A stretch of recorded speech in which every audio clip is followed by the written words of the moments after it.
Muchas gracias primero y qué verdadera alegría estar aquí. Lo que voy a hacer hoy día es algo un poquito distinto a lo que hago normalmente. Yo trabajo en un laboratorio y estoy acostumbrado a hacer presentaciones científicas. Me he estado entrenando un poco en lo que ha hecho Bo y lo que hizo Jeffrey, que son presentaciones verdaderamente con un despliegue escénico admirable. Pero voy a hacer algo que para mí hoy día es mucho más difícil, que es simplemente intentar guiarlos por una reflexión. Una reflexión que es el resultado y también el gatillo de un viaje que hicimos recientemente a la Patagonia con el grupo que está presentando hoy día sobre fronteras y que va a presentar también el día sábado sobre fronteras. Y eso es lo que yo quiero compartir con ustedes con la misma intención que lo hice con ellos. Simplemente que sea un gatillo para que pensemos algunas cosas profundamente. Entonces, en el contexto de este panel, mi pregunta es si podemos aprender sobre el desarrollo de la ciencia disruptiva mediante una comparación de los límites o fronteras geográficas, políticas y científicas. Y voy a empezar con la lectura de unos pequeños párrafos de una propuesta de 1945 en la cual se establece a la ciencia en la base de una sociedad moderna y quizá el documento más influyente de políticas científicas del siglo XX. En él, Vannevar Bush, que fue un encargado por el presidente de Estados Unidos de ese momento, propone que la ciencia es la última frontera. Una nación, dice, que depende de otros para su conocimiento científico básico será lenta en su progreso industrial y débil en su posición competitiva global, independiente de su habilidad mecánica o técnica. Por lo tanto, en el análisis final, el futuro de la ciencia estará determinado por las políticas educacionales. Primero, debemos contar con suficientes hombres y mujeres formados en ciencia, pues de ello depende la creación de nuevo conocimiento y su aplicación.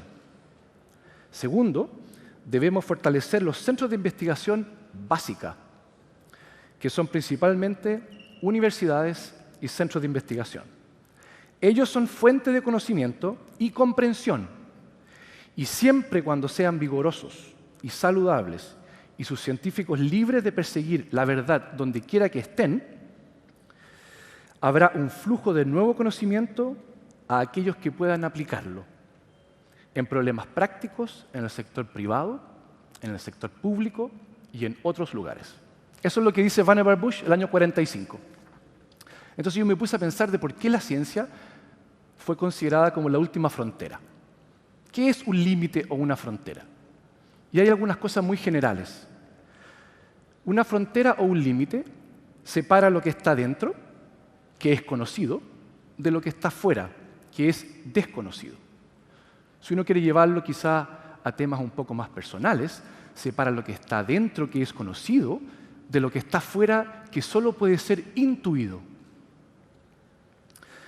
Hay diferencias, sin embargo, entre un límite y una frontera. ¿Por qué no decimos que la ciencia es el último límite y decimos la ciencia es la última frontera?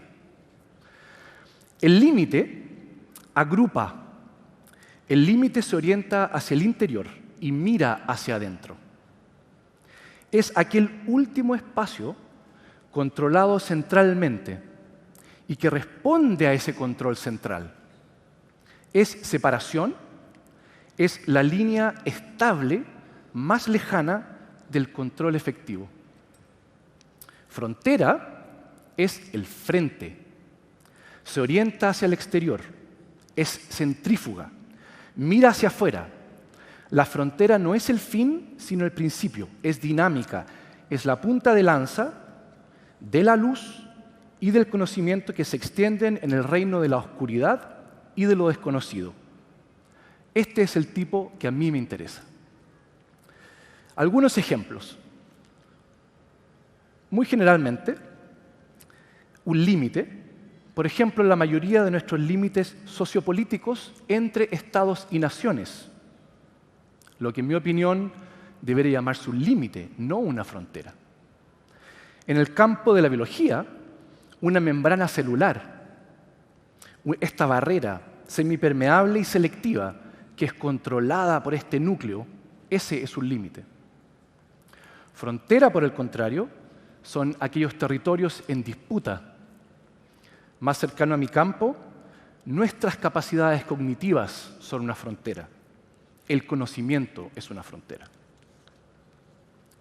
¿Cuáles son algunas propiedades de este concepto de frontera?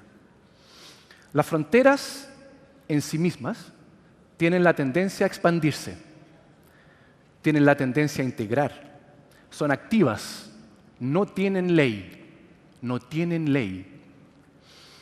Son peligrosas, pero sus recompensas son altas, son imperfectas y muchas veces ilusorias. Son variables, se desplazan, dependen del contexto, de la cultura y de la historia. Son inestables y muchas veces están en conflicto. Por lo general, conducen a la transformación o a la extinción.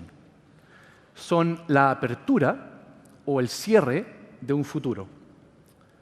Sus habitantes, por lo general, están ahí. Hay habitantes en la frontera. Se adaptan precariamente y sus intereses son locales y son siempre rebeldes. Y esto pueden ser personas, organismos, otros organismos o pueden ser ideas. Son locales y son rebeldes. ¿Qué hay más allá de la frontera? Más allá de la frontera está el futuro, está lo desconocido, está lo que solo soy capaz de inferir, pero también mis fantasías, los miedos y los sueños. La proyección de uno mismo está más allá de la frontera. Me pregunté qué ocurre cuando se ocupa esta franja exterior y cómo impacta eso en la práctica de la ciencia. Ampliar las fronteras no solo incorpora un territorio conceptual o geográfico adicional, sino que cambia completamente nuestra cosmovisión. Piensen, por ejemplo, en el descubrimiento de América. Para Europa, el descubrimiento de América no es solamente el descubrimiento de un nuevo territorio que se incorpora, cambia la concepción misma de Europa. Es un cambio en la cosmovisión. Es una fuente de sabiduría para transgredir y para proveer soluciones no tradicionales. Por ejemplo, podríamos pensar en las fronteras para plantear soluciones no tradicionales a los conflictos, no en el sentido de vencedores y derrotados, sino por la apertura de nuevas dimensiones, como nos habló hoy día Bo. Nuevas dimensiones que proveen beneficios mutuos cuando los espacios se abren. Además, debido a la naturaleza inestable de esta frontera, la valoración del azar y del juego son elementos que facilitan esta transgresión. La ciencia aspira a establecer una continuidad entre lo humano y lo divino. Es una frontera ontológica. Es, por lo tanto, una manifestación de un espíritu humano inquieto y en expansión. Ser la última frontera es la esencia de la ciencia. Pero a menudo la cultura de investigación en el mundo académico desalienta a los individuos a perseguir los caminos y las carreras transgresionales. Por ejemplo, hay conflictos hoy día en radiología, en telemedicina, donde la ciencia y la tecnología están mucho más adelantadas que la práctica. Existen los tabúes en investigación. Lo que no se debe estudiar y también lo que se debe estudiar. Ambos celosamente patrullados no solo por un ambiente de pares, sino por estrictos reglamentos dentro y fuera del mundo académico. Los límites, estos límites, no son objetivos sino imaginarios, sociopragmáticos o sociotécnicos. Son creados para proteger los intereses de algunos. Las fronteras, por el contrario, permiten transgresión. Pero para la transgresión de la frontera siempre se necesitan dos cosas: evidencia y política. Por lo tanto, la transgresión siempre debe entenderse como una combinación de barreras epistemológicas, económicas, políticas y socioculturales muy complejas.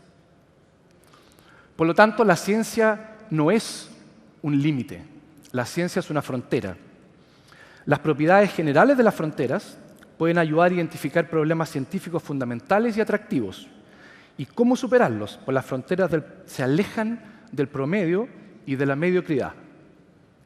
La transgresión, por lo tanto, siempre necesita estas consideraciones de actividades que son metodológicas y cuestiones de significado. O, si lo queremos poner de otra manera, la transgresión siempre necesita de evidencia y actitud. O datos y coraje. Para finalizar, y en el marco del Congreso del Futuro y del bienvenido anuncio del Ministerio de Ciencia y Tecnología, también reflexionamos sobre la ley como una frontera. Y la frontera no es la ley ni el marco regulatorio.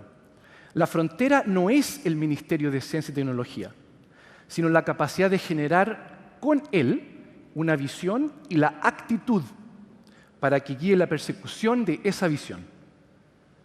Por lo tanto, debe velar sobre todo, profundamente, por mantener y promover la búsqueda libre del conocimiento y la máxima expresión de la creatividad de las personas que trabajan en Chile. Debe apostar fuertemente por atraer a los mejores talentos. Debe asegurar el fortalecimiento de los centros de investigación. Debe promover procesos de co-creatividad, vinculando la ciencia con todo el quehacer económico y social, y proveer a todos, juntos también, por ejemplo, con el Ministerio de Educación, acceso al conocimiento. Su misión general debe obedecer a una vocación pública, pero lo que no debe hacer es dirigir por reglamento qué es lo que tenemos que hacer. Eso es un límite, no es una frontera. Es el cierre y no la apertura del futuro que necesitamos. Muchas gracias.